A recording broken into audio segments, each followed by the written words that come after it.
We live? I think we're live. I don't know what we're. Apparently StreamYard wasn't kidding. We don't have enough followers on the Rusty Butter Facebook page. So let's say we're just following this on YouTube and my personal page. There we go. There you go. We just need to get some followers. Exactly. It's not that hard to click follow. You ever go through what you follow on Facebook like on accident? Oh man. I went through mine. I'm like, what the hell was I? Yeah. Then I was like, why am I following that? Then I was like, you know what? I know exactly why I was following it. Well, it's even worse when you made your Facebook when you were in middle school. So, ooh, oh man, all sorts of things. That's tough. You know, when I was in middle school, there was no such thing. Yeah, no, I'm just not going to look. We had, I think, when did Zanga come out? Maybe when I was in high school. What's Zanga? It's like the MySpace. I had a MySpace. Definitely. And AIM was our. Oh, yeah. Screen name. Yeah. You put like your away message, like was mattered. Like whatever you said up there was like your way to express yourself. Great. Express yourself. Well, in which case, our one follower and our loyal fan here, Harris, has a little prank for you about welcome King Feta. King Feta. King. What's that all about? I don't know. Are you Greek or something? I'm Greek, yeah. I couldn't tell from your last name. Yeah, right? Yeah. Well, how about you pronounce it? So it's Harris Kouklakis. Kouklakis. Oh, yeah, all right. That's perfect. Kouklakis. Oh, you spent some time in Greece? Yeah, Kouklakis. All right. Yeah, that's what most people say. Yeah. Just call you Harris. It's a lot easier, right? That's true. I won't make you say my full name. Best Greek restaurant in the region. Go. Nisi. Yeah, I like that place. It's so good. That octopus there is really good. God. But my wife won't eat it because they're apparently smart. You know, they're smart. Octopuses are smart. Octopi. Yeah. Mm-hmm. You ever watch that one? It's called like My Octopus Teacher or something. It's really interesting. I watch like my family's from Detroit, so I watch octopi or octopus get decimated and thrown on the ice. That's true. Those Red Wings fans, you can't trust them. Anyways, we do have Harris. What do you want to say? Kouklakis. That's good. See, it's not that hard. It's not that hard. It really isn't. Yeah, it's just really intimidating when you read it on paper. You're like, oh, Harris. He's an intimidating guy. Like, who I gotta deal with today? Gotta send this email out. Harris Kouklakis. Yes. So Harris, local attorney. Yes. The best. Number one. Indiana, Illinois. That is a very rare combination. It seems like, right? We don't see a lot of Illinois and Indiana. Talk to us about like how that happens, or like what are some of the restrictions that normally it is interesting. Yeah, so not a lot of people are dual licensed that do real estate law, at least because Indiana real estate law is not that profitable. Doesn't have the same systems as Illinois. So unless you're doing a lot of creative deals or commercial deals, residential real estate is just not very profitable in Indiana. Juice not worth the squeeze on that one. Exactly. I do it because I grew up here. I know a bunch of people here, and I get most of my business from realtors. So to be able to offer both services, it just makes sense. Yeah, like a loss leader for you, kind of. Yeah, I wouldn't even say it's a loss leader because I do a decent amount of commercial. I do a decent amount of creative finance, seller finance, stuff like that. So. That's cool. Yeah. And it lets me like retain the agents that use me, because why would they go use someone else in Illinois when I can do both? That makes sense. Yeah. Why is it? Why are there no lawyers, or not a lot of lawyers involved in residential transactions in Indiana? Is it just a cultural difference? No. Law difference? Something about the border.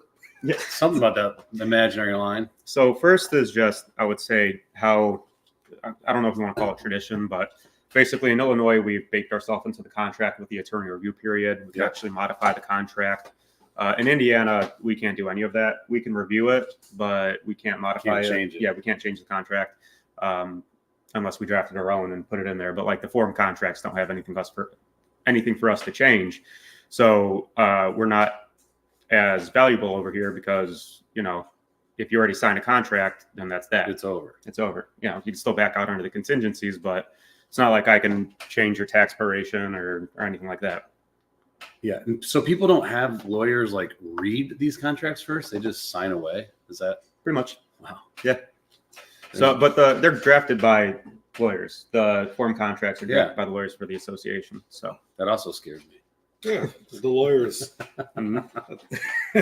I think one of the parts you see with that too, right, is now you're signing this contract, like in Illinois, if you're using the multi-board 7.0, you're signing a contract, but then the seller agrees to it, and then there's all of a sudden this automatic attorney review where you guys can legitimately call the contract null and void within 5 days. Usually, is that the No matter what. You can just back out within 5 days, or it has to be a reason. So technically, it has to be a reason. Practically, I mean, what are you going to do? You can make up a reason. Yeah, what are you going to do? If you're on the sell side, it can't be based on the purchase price. So the reason can't just be I got a higher offer. Got it. But I mean, there's a million reasons you can say besides that. You don't like the tax proration. You don't like the, they didn't take it as is. The financing they're getting, a bunch of different stuff you can point to. But it's only a couple days, and once you've passed that day, 5 business days is how long after acceptance is how long you have to send out your letters of modification, or if you're terminating to terminate. And then the period is open until you guys pretty much agree. There's an agreement deadline in the contract, which is 10 business days after acceptance. And after that 10 business days, either party can terminate if you can't come to agreement. So cool. So it's a pretty open-ended contingency. It's a contract, but it's not a contract. Yeah, it's like, what is it for then? I mean, you got to have it, I guess. Yeah. It's kind of like a gimme, Right. Is it a gimme? A brogie? Yeah, is it a par putt? Is it a birdie? Oh, that's for 6. That was good, man. That's for good. 6. Yeah, just take that. Love it. Oh, man, I play golf with a guy on occasion who also doesn't actually count the gimme. Yeah, that's what one of my buddies is like. Oh, that was a gimme because we're going back and doing the score. Great way to save 18 strokes. He thought that if you gave it to him, his name's Sean Cruz. He never listens, but he thought that if you gave it to him, that you didn't have to count that actual stroke. He's like, "Oh no, that was good. You said it was good." I'm like, "The next one's good, man. The next one." It's like it almost went in. You gave it to me. Anyways, carrying on, Harris. Let's talk a little bit. We'll talk technical detail about real estate law. We'll dive into some more of that here in a minute. Your career in law. Where'd you go to law school? I went to DePaul in Chicago. Blue Demons.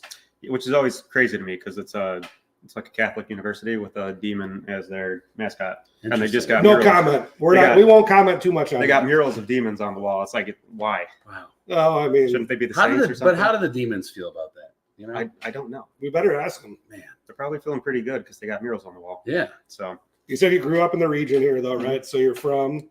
I grew up in Dyer. Okay. Went to Munster schools. Right now I have a condo in Highland. Okay. But I do a lot of my work in Illinois, opening an office in Maryville. Grand opening is this Friday at 2 p.m. 2 p.m. At 2, not 1. Mm-hmm. 2. Either. 2, so that's on realtor time. Or is realtor time? You ever hear that? Yeah, we'll be there at 4:25. Yeah. Where's the free drinks? Where's the free food? Are you feeding me? I am feeding everybody. Simon Says, if you guys have ever had it, is right next door. Cool. I have an agreement with them. I'm going to give everybody tickets. I've heard good things about them. So good. You might have been the one to tell me. So good. They have everything's good though. Oh my God. They make all different kinds of foods. Oh yeah. Cool. They do everything from burgers and hot dogs to gyro to they have the shrimp basket that's really, really good. They got tacos? Popcorn shrimp. I think they might. They go all over the place. Everywhere. Salad, whatever you want. Swedish meatballs. I love it. All good. Yeah. We'll talk about that. We'll plug out the RSVP there too to all 5 of our watchers. So, all right. So from the region, go to DePaul. You want to tell us what you got on your LSAT? 155. That's what I got on my LSAT, which is very. I have no idea what's the range there. I don't remember what the top is. 155 is just an average score. Okay. Nothing crazy. Cool. I love it. He's just telling us the truth right here. I don't care. All right, so it doesn't matter anyway. Whatever, you passed the board. What's your damn GPA? Did you get a C minus? It doesn't makes you feel any better. I scored. So the way the bar exam worked when I took it, I think they're changing it again, is they have a uniform bar where 30-something states are a part of it. It's one test. Each state has their own score. And I did score high enough to go to all the states. Sweet. So, but I'm not going to do that because you have to. You got the bar and all the area codes. I love it. Yeah. Wait, so if you pass the bar and you get a good enough score, then they've all agreed that you could just be like, all right, I want to practice in Florida, or I want to practice. So all the cool states have their own bars still. So California, Florida, all that. Texas, keeping them out. But you can go to Delaware for sure. Probably. I don't know. Delaware is very complex. You got all those corporates, man. All those PO boxes that have all those corporations. Yeah, I want to go visit this corporation. That's PO box 1,125. Yeah, it's in a PO box tower. Yeah, so I took the exam in Illinois. So when I passed, I got licensed there automatically, and then I had to just apply to Indiana. So I could apply to all the states that I passed in, but it would be really expensive. Yeah. I think it was like $500 for Indiana's And then you have application. to obviously be immersed in the nuances of every state law. And then also you got to do continuing ed. Yeah, which gets continuing ed expensive. is very expensive in lots of industries. Time consuming. All right, so talked about DePaul. You end up at one point, you're in the Cook County Prosecutor's Office, which Yes. we're going to have. I didn't know that about you. That's pretty interesting. Yeah, This is the only reason I'm friends with them. So after my first year of law school, in law school you have to basically work places to get experience in what you want to do. Law school doesn't teach you specific for areas. $300,000. You don't get taught, huh? No, they teach you how to be a lawyer. They don't teach you specific areas. Teach you how to read and memorize. Pretty much. Yeah. So I needed a job for the summer, and I ended up applying to the Cook County State's Attorney's Office because I didn't know what I wanted to do. Thought it might be cool.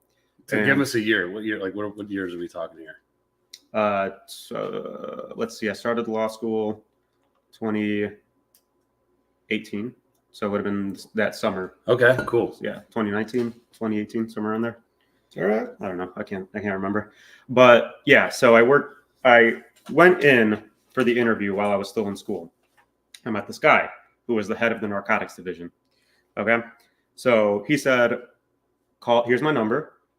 Call me when you're done with your exams and we'll get you in to start working. So that's what I did. Cool. He's a narco. Yeah. So you're I a texted liar right now. Don't look. I always knew you were looking. Don't look in that drawer. Earlier he was going through all the stuff. Gotta make sure. That's awesome. So yeah, I texted him when I was done with my exam. Said, okay, come in on this date.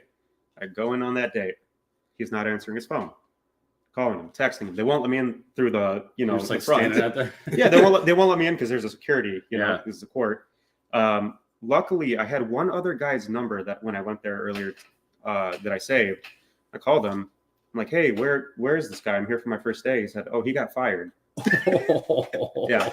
And they disbanded the narcotics division for Cook County, which makes no sense. Okay. I've never seen I don't know what they're Cook doing County. now, but what used to be an entire division was now me and like 3 other people doing the work of everything. The war on drugs is over. Which is interesting. If I'm not mistaken, Cook County State's Attorney's Office or the Prosecutor's Office, it's the second largest State's Attorney's Office or prosecutor authority in the country, right? There's like, I may have read there was 700 attorneys in there at one point. Jeez. Well, attorneys were kind of leaving in droves and also getting, let off and stuff like that. That was during the whole Jussie Smollett, Kim Fox thing, man. and Kim Fox was just doing whatever she was doing there, Wow. So like what? So you're at this point, you're still in law school, right? Yeah. And you're thrust into one of the largest state's attorney's offices in the country, and it's ran by a political machine. Yeah, that's You don't have to comment if you don't want to. Yeah, we don't gotta dive into this too much, but I mean, so wait, so then you ended up just getting that internship like somewhere? Yeah, so he basically was just like, oh, okay, come upstairs. Yeah, we got something for you here. Yeah, so basically I was in bond court in the morning. So you have to get a license to be able to go to court. Yeah. So I didn't have that because you have to wait till your second year of law school before you can get it. So I couldn't actually go into court and do all that stuff. So, but I was in bond court in the morning, I wasn't in the actual court. I was just working up files basically. Yep. And then I'd go up to grand jury after that and, do more of that stuff. Oh, it was terrible work. I didn't like it. Yeah. So criminal law, we realized probably wasn't going to be It's not even criminal. Well, I don't think I could do anything government related. all right. I don't like the way it's ran. Not efficient. No. Very, very Too much bureaucracy and too much politics. Well, I mean, you're going to bond court at one point, and now you don't even have that post bond in most of Illinois. So I guess there's a good way to eliminate a whole division there too. So yeah, it's it was a rough time, to be honest. The only good thing that came out of it was the people I met. So I met one of my mentors there. She put me in touch with an attorney in Oak Brook that does real estate law. Clerked for him for a couple of years, and that's the route I ended up going. So all worked out. all right. Cool. So what drew, like, obviously having a mentor connect you with someone that does real estate law really good probably draws you into that. Is there anything else in particular that drew you into real estate law, So, or just being driven completely out of government law? I know I didn't want to do litigation. That's another thing that I found out during law school. Litigation is just a lot of reading and writing and researching, which I don't like doing. So it's not like what you see on TV. I mean, you go to trial, but like it takes so long to get. Did you order the code red? Yeah. Nobody's just running into the courtroom and yelling objection and Objection! whatever. You know. Sustained. Overruled. So You like being with people. It seems I like being Yeah. and I like real estate because it's active. You're running around, you're meeting people, and I like the business aspect of it where I'm out shaking hands and making connections. That's what I like more than anything. Well, you're seeing people succeed in real estate too. A lot of times, right? Like, I can't believe I bought that house, or I sold that house and I made a bunch of money, and now I'm able to do this or build this business. You said you do some commercial stuff and some sell it creative financing and all of that. I think the other side of law, like it's a lot of, well, this family's broken up. This person's going to the clink for a little bit. Oh yeah, I don't like litigation. Also, I'm not much of like I don't like fighting. I think it's annoying. Yeah. I like negotiating. That's fun for me. Yeah, litigation is pretty adversarial, I would say. Yeah, it's like really annoying. gotcha, There's so many. yeah.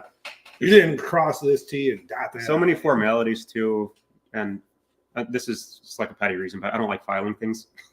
I think filing is the most annoying thing ever. So I occasionally have to go into court for like I did a building court in Chicago once to remove a permanent injunction on a property, and just even filing the documents. I was like, this is feel dirty. It's just like the systems are outdated. That's another thing about laws. Like a lot of systems are super outdated. Yeah, like paper. It's like on paper. Yeah. Well, not even that. It's like the state's attorney's office, their software, and I don't know tech at all, but it's like that old school black screen with the green text. Yeah, it's DOS. DOS. There you go. Yeah, we have that still. I was like, come on, what do you like? This is Is this for real? That's F7. It's F7. crazy. Like our loan, like you guys, obviously it sounds like State Farm has some DOS stuff. In the mortgage world, most of our coding for our platform is written in Visual Basic, which is like a 28-year-old code. Yeah. Because it just all gets like built on top of it, and then that's like, if you want to like look up like a developer for some of that stuff, they're 85 years old. Yeah, they're gone. They're gone. Probably a great market. Transplant their brain into AI. We'll be all good. That's awesome. All right, so the negotiating part, you love that. You love to see the success that's driven you. Obviously, now you're gonna open your own office here. We'll talk about that in a minute.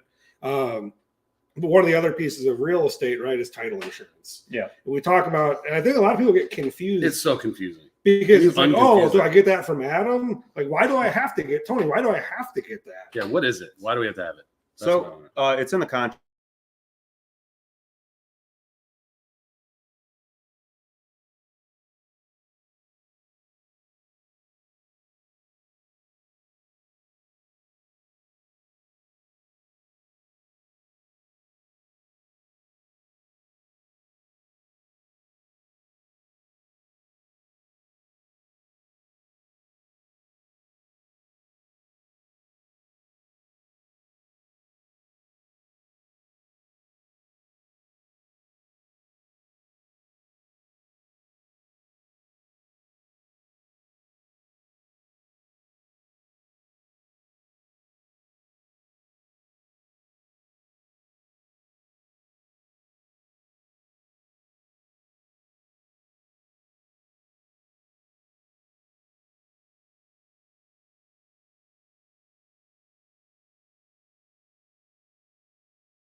And we're back. We're back. Oh, we had technical problem. Yeah, look at that. Start Sometimes talking bad about the government. Next thing you know, we're getting shut down here. weird. All right, so back into title insurance here real quick. One of the most confusing pieces of insurance of all time. Yeah, Tell us about it. What is it? So title insurance is basically insurance on title-related issues that happen prior to closing. So if the title company misses anything, or let's say they found something and they're willing to insure over it, then they will basically defend against claims regarding those issues. So From the past. So it's not Okay. going to protect you if anything comes up in the future after closing. Like, give me an example. So I'll give you an example of one that I had in Chicago, actually. I represented the buyer. Seller's attorney is the one in Illinois that typically chooses the title company and does the title work. So they chose title. They did the title exam. My client purchased the property. He goes to sell it a few months later. And lo and behold, I do the title exam. And there is 3 judgments against the property and a permanent injunction. Okay. So, what does title do? Okay. Now we have to fix that. The three judgments we can clear pretty easily by relying on the previous policy, removing it from the commitment. So those judgments were against the previous owner. Yes, they still affect the property, but what title? So here's the funny thing that title insurance the companies can do. They can rely on a previous policy. If a previous policy doesn't have an exception to the insurance, they can say, okay, we're relying on this, and that way, if anybody submits a claim, they say, here, go to this other one. All right. So that's pretty easy with that one. The permanent injunction is a little bit different. Basically, that one is the city is basically saying you can't live here, rent it because of the condition. You know, so that one you have to get it removed. You can't just pass it off. So that one was a whole big ordeal. We ended up not being able. So here's another funny thing with title insurance. Obviously, the owner's policy is only good for the owner, just like your insurance, you know, whatever. He ended up quit claiming it to his wife, and they did a refi instead of a sale. Okay. So he was still part owner of the wife's LLC, but because ownership has changed, the title company was not willing to insure. So we actually, I had to go to building court for him and get it all cleared out. So that's crazy. Yeah, it's a whole thing, but very important nonetheless, because without that title insurance, those 3 judgments totaled like $40,000. So who would pay that the insurance? So it depends. Who's responsible for it? What kind of deed did you get at closing? Special warranty deed, general warranty deed, quit claim. Man. So quit claim, the seller's saying, here's whatever I got, you're taking it. No warranties whatsoever. No warranties. Got it. No give backs. Right. Yeah, no takesies backsies. So basically the buyer of the property would have to just, take it, pay it off. General warranty deed. They can go after the seller. The seller is giving warranties from the beginning of time. So there's any they didn't do their due diligence and find these things, it's on the seller. Exactly. Okay. So they can go and try to sue the seller, but again, then you got to sue them, and are you going to recover? Who knows? Special warranty deed. The seller's only warranting from the time they own the property. How long did they own the property? Were they the ones that incurred the judgments? Okay. Gotcha. Did they know about the judgments? All these things, with representations and stuff like that. So it really just depends. That's why title insurance is so important. Other states have abstracts of title given by attorneys. Iowa is one of those. They mandate that they don't have title insurance. Like, it's all abstract. Mm-hmm. Yeah, which I'm glad we don't do, because I don't really know exactly how they do. I don't know if there's title companies that are underwriting them or something. They actually go through, there's a state repository for it. Gotcha. Iowa's very interesting in that regard. Yeah. But all right, so title insurance is there. It protects you as the owner or the buyer, right? And then attorney's there to review, making sure that we're getting the appropriate deed. And I think a lot of people take quit claim deeds and transferring property for granted. Mm-hmm. It's not something obvious. You just told us, right? Yeah. Deeding in between a wife, an LLC, all the stuff that you own can put you in a shit spot. If it's recorded wrong or anything could happen. Well, I mean, a lot of people will use just deeds they find online. So let's say they just want to add somebody to title, and they're like, I don't need an attorney for that. You're right, you don't, but odds are you're going to designate the tenancy wrong. So I had one deal that actually fell through, and the seller pulled I felt so bad for this agent. First deal we were doing together, sends me the contract. I look at the deed that was recorded before, and it was to the seller and her husband that passed. Well, if you don't designate what type of tenancy, like joint tenancy, tenants in common, tenants by the entirety, it defaults to tenants in common. And what that means is that each party has 50% interest. Well, it doesn't have to be 50%, but if you Generally, don't generally 50% interest in the property, and each of their interests is inheritable. And oh man, so you had to go to that went to that guy's estate. Went to his estate. Then it has to get probated, or well, it doesn't necessarily need to be probated. There's ways to get around that pretty easily, especially if you don't have a ton of assets. But the thing is, you need the signatures of the guy's heirs. Well, one of the heirs was like an estranged daughter, and she's like, I'm not even telling her. Like, yeah, I'm just gonna pull my. So it's like, okay, so it's over. It's over. She just pulled her house from the market, and that was that. I felt really bad. So what happens if she went in the future? You have to address that, right? Like, oh man. Yeah. So here's the moral of the story: get a lawyer like Harris. Yeah. Because you just never know. I mean, like, you could make a mistake like that and just jam everything up. A few words on a deed can make your life a lot easier in the future. And I think like there's a lot of confusion, right, about estate planning and I want to do this versus I want to do that. And if you don't have an attorney that's willing to explain, hey, if you take title like this, these words matter, right? Like joint 100%. Tenancy, I'm not an attorney, but I usually try to explain to them. You basically each party owns 100% of the property, right? So that's tenants by the entirety, where they're basically treated as one person. That's for married couples. But it's very similar to joint tenancy in the fact that there's survivorship rights. So one person dies, interest is automatically in the other one. Yeah. And then tenants by the entirety has limited creditor protection as well, which is great. Joint tenancy, you both have equal interest in the property and survivorship rights. If one of you were to pass, that interest automatically goes to the other. And so all you would need to do in that case is just file an affidavit along with, if you go to sell it along with the deed. Makes sense. So a lot easier than trying to get, and like, you don't know with tenants in common. I had one deal in Lowell that was going to tax sale. It was about to go to tax sale. There were 7 heirs that would need to sign off. All over the country, probably. Yeah. That's insane. One of them had passed and had kids. And so then his interest goes to his kids. I mean, you got to find the family tree. Yeah, you do. You're hunting people down. And the thing is, if like, let's say one of the heirs is under 18, you got to get guardianship. Oh my gosh.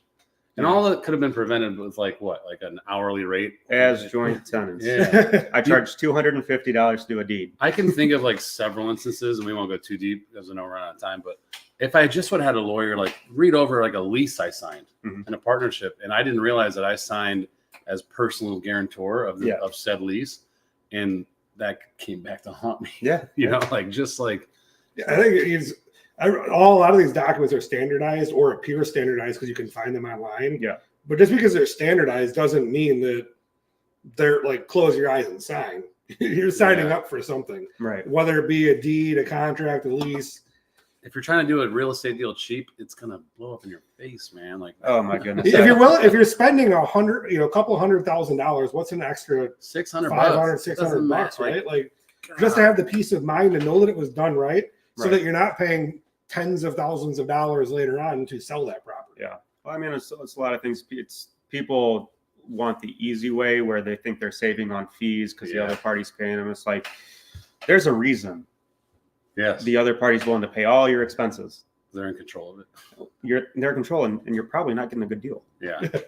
That's probably the truth. So, right. Well, we're going to put you on the hot seat real quick. I think we need to have you back on since we lost a little bit of time there due to the government shutting our feed down for 5 seconds. Where's our tinfoil hats? Exactly. We're rifling through these things.